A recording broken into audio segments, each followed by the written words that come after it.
are here to enact a role play that is situation occurring between a male gynecologist and 28-year-old pregnant lady.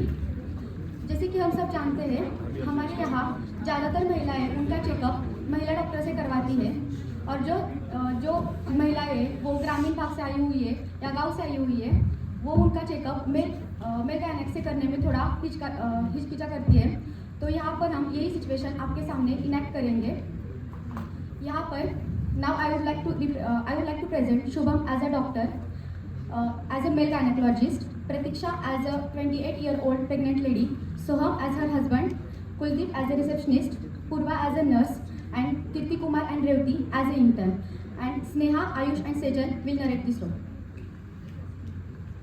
अब हमारी patient ANC checkup करने के लिए उसके पति के साथ clinic आती है।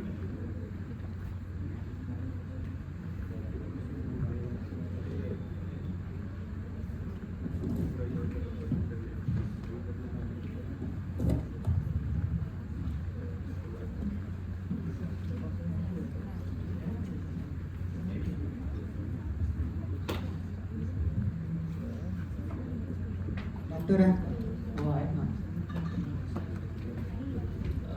त्याचं नाव काय?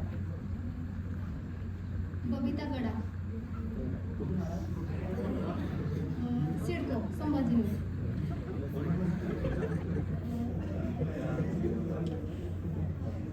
तिकडे बसून घ्या. तुमच्या बीपी, वजन आणि हाईट चेक करा. पेशेंट उसका बीपी, हाइट, वेट लेते हुए। आइए हम आपका अभी वज़न लेंगे। यहाँ पे आप अपना वज़न कर लीजिए।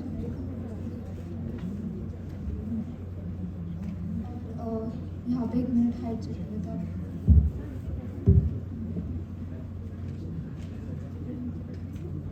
ठीक है, अब आप अपना बीपी और पल्स चेक कर लीजिए।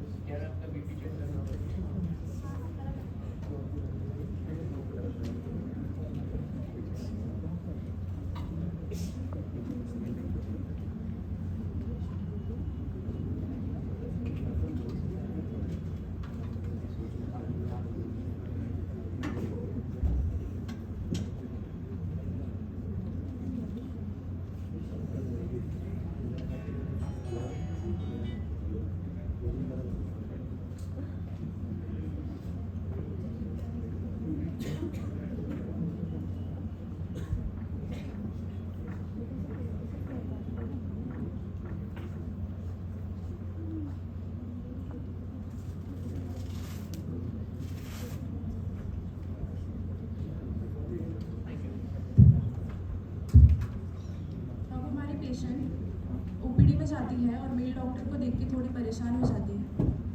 उसके साथ उसका पति भी अकम्पनी करता है उसे। ते कोणी महिला डॉक्टर नाही आहे का? यांना कसं दाखवणार आम्ही? सध्या इथे हेच डॉक्टर आहे, तुम्हाला यांनाच दाखवा लागणार आणि हे खूप चांगले डॉक्टर आहेत। सिस्टर मध्ये बोलवा त्यांना. जा तुमचा नंबर आला, चला।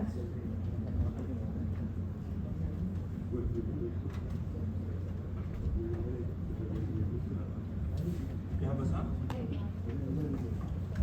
बोला काय वाटतं तुम्हाला? मी नावनोंदणी करायला आलो. बरं, त्यासाठी मी तुम्हाला काही प्रश्न विचारणार आहे, तर मग त्याची उत्तर द्या तुम्ही, ठीक आहे? मला सांगा की तुमचं पूर्ण नाव काय? बबिता. पूर्ण नाव सांगा. बबिता टप्पूचा पापा गडा. तुझ्या पप्पा काय? चालला बबिता जेठालाल गडे. मला सांगा की तुमचं वय किती? साधारण 28 असेल. बरं, आणि कुठे राहता तुम्ही? मी सिडको, सिडकोमध्ये कुठे? गल्ली, जागा? शांतीनगर. बरं, आणि काय करता तुम्ही? मी घरकामच करते की. आणि तुमची मालक? किती शिक्षण झालं तुमचं? मी 10वी नापास आणि माझं मला 11वी नापास.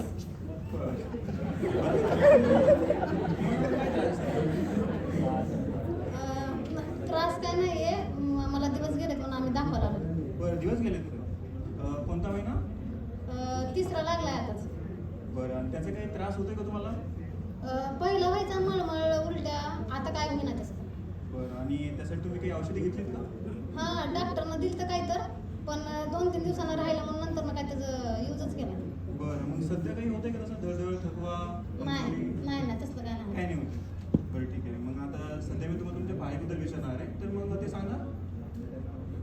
तुम्ही काय पण कसं विचारणार, हे कसं सांगणार तुम्हाला? ऐका, घाबरायची गरज नाही. तुमचा पाळीची तारीख वरून आपण तुमची डिलिव्हरीची तारीख काढू शकतो. सो सगळ्या प्रश्नांचे नीट उत्तरं द्या. ठीक आहे, तर तुम्ही देणार उत्तर? ठीक आहे. मग मला सांगा, तुमची सर्वप्रथम पाळी केव्हा आलेली? मी 7व्या आठवड्यात असं. 7व्या आठवड्यामध्ये, म्हणजे बाकीच्या मुलीची जेव्हा येत होती तेव्हाच ना? हां बरोबर. बरं. आणि तुमचे दिवस जाण्या अगोदरची केव्हा आलेली? संक्रांतीच्या आसपास आले असेल. संक्रांतीच्या, म्हणजे 14 जानेवारी. हां आले असेल. बरं ठीक आहे. आता मला सांगा की तुमची जी शेवटची पाळी होती त्या अगोदरच्या पाळीमध्ये तुमची नियमित असायची की काही वर खाली? नाही नियमित होती. नियमित होती. बरं. आणि तेव्हा तुम्हाला काही त्रास व्हायचा त्याचा? नाही ना असं काही त्रास व्हायचा ना, पोटात दुखायचं पण ती कमी कमी. कमी कमी. बरं ठीक आहे. आणि किती दिवस चालायची तरी? 4-5 दिवस चालायची. 4-5 दिवस. तुम्ही त्यासाठी काय वापरायचे? मी पॅड वापरायची. बरं. आणि किती? दिवसातून 2-3. बरं ठीक आहे. आता मला सांगा की तुमच्या लग्नाला किती वर्ष झाली? 7 वर्ष झाली. 7 वर्ष. बरं. आणि लग्न नात्यांमध्ये की कुठे बाहेर? हा ना, तर ही माझ्या आताच्या मामाच्या पोराचं पोरगी.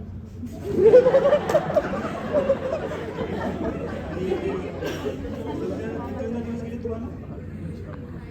तुम्हाला हे लग्नाबद्दल विचारून काय करायचं? नात्यात लग्न केल्यावर काही असे आजार आहेत जे एका पिढीमधून दुसऱ्या पिढीमध्ये जातात. तर ते आजार टाळण्यासाठी आपल्याला ही माहिती विचारणं गरजेचं आहे. बरं. तुम्ही तर देणार माहिती? ठीक आहे. मग मला सांगा की कितव्यांदा दिवस गेले तुम्हाला तरी? मला आता 3ऱ्यांदा गेली ती. 30ऱ्यांदा गेले. ठीक आहे. आता सध्या तुम्हाला जे पहिल्यांदा 2दा दिवस गेले त्याबद्दल मी तुम्हाला विचारतो, ते सांगा. ठीक आहे. पहिल्यांदा दिवस लग्नानंतर किती दिवसानंतर गेले तरी?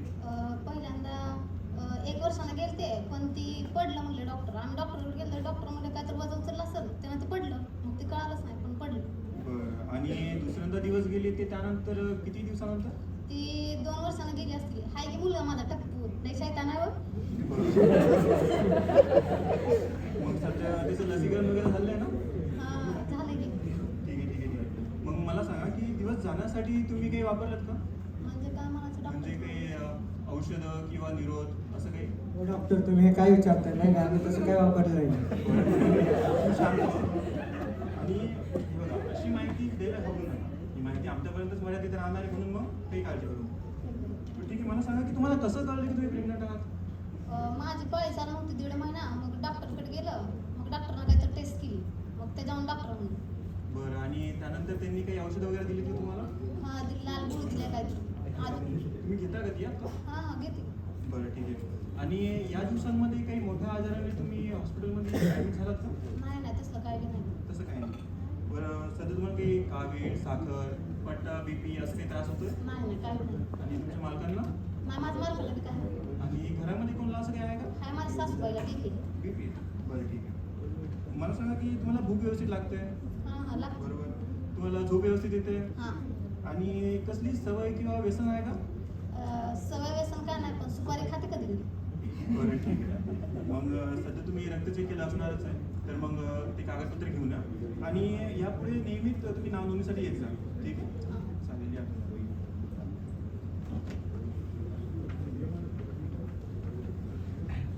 इस रोल प्ले का मकसद आपको दिखाना था कि भारत में अभी भी महिलाएं पुरुष डॉक्टर को सारी चीज़ें बताने से शर्माती है और कुछ चीज़ें जैसे महावरी, गर्भपात, निरोध के बारे में महिलाएं और उनका परिवार बात करना शर्मदायक और बेइज्जती समझते हैं। भारत में पेशेंट और परिवार और उनके परिवार डॉक्टर के खिलाफ पुलिस कंप्लेंट भी जारी कर सकते हैं, जो ये बताते हैं कि डॉक्टर गर्भवती महिला के साथ छेड़छाड़ की।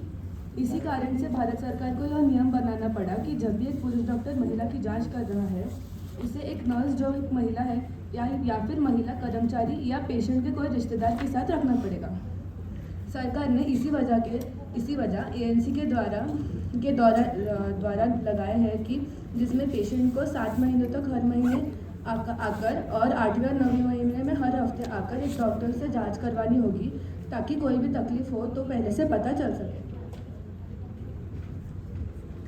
यही दिक्कतों के बारे में पता लगाने के लिए डॉक्टर ये सब सवाल पूछ रहे थे, पर मरीज़ कई बार उनके परिवार वालों के सामने और एक पुरुष के सामने ये सब ठीक से नहीं बता सकते। इसी वजह से कई चीज़ें अनकही रहकर आगे या तो डिलीवरी में दिक्कत देती है या तो पेशेंट बच्चों और उसके माँ को तकलीफ देती है। इसी इस्लाम में भी लिखा है, शरई उज़्र के तहत जो चीज़ें मगनू है या जायज़ नहीं है वो जायज़ हो जाती है, यानी पर्दे का ख्याल रखते हुए ज़रूरत के वक्त जो चीज़ निषेध है वो परमिसिबल हो जाती है या जायज़ हो जाती है। कई दफ़ा पुरुष स्पेशलिस्ट ही पेशेंट को ठीक कर सकते हैं जहां महिला डॉक्टर कुछ नहीं कर पाएगी। इस तहत पेशेंट्स को डॉक्टर के पास जाना ही पड़ेगा। इसके चलते अगर पेशेंट चीज़ें छुपाती है या कोई बातें मन में रखती है तो डॉक्टर भी कुछ नहीं कर सकता, क्योंकि सारी चीज़ें टेस्ट पर नहीं दिख कर आती। कुछ चीज़ें हैं जो पेशेंट खुद महसूस करती है, वो वही बता सकती है। इसी कारण संचार माने कम्युनिकेशन बहुत ज़रूरी है एक डॉक्टर और पेशेंट के बीच। हमें इसी शर्म को निकालना है। यह शर्म की वजह से महिलाओं का गर्भपात होता है, गर्भपात होता है या फिर पेशेंट की अवस्था असामान्य हो जाती है। हमें इसी सकारात्मक सोच की खातिर आगे डॉक्टर के पास जाने की हमें इसी सकारात्मक सोच को आगे बढ़ाना है कि डॉक्टर के पास जाना एक अच्छी चीज़ है, कोई बुरी चीज़ नहीं है। इस परिस्थिति में डॉक्टर पुरुष है या महिला, इससे फ़र्क नहीं पड़ना चाहिए। धन्यवाद। Thank you very much.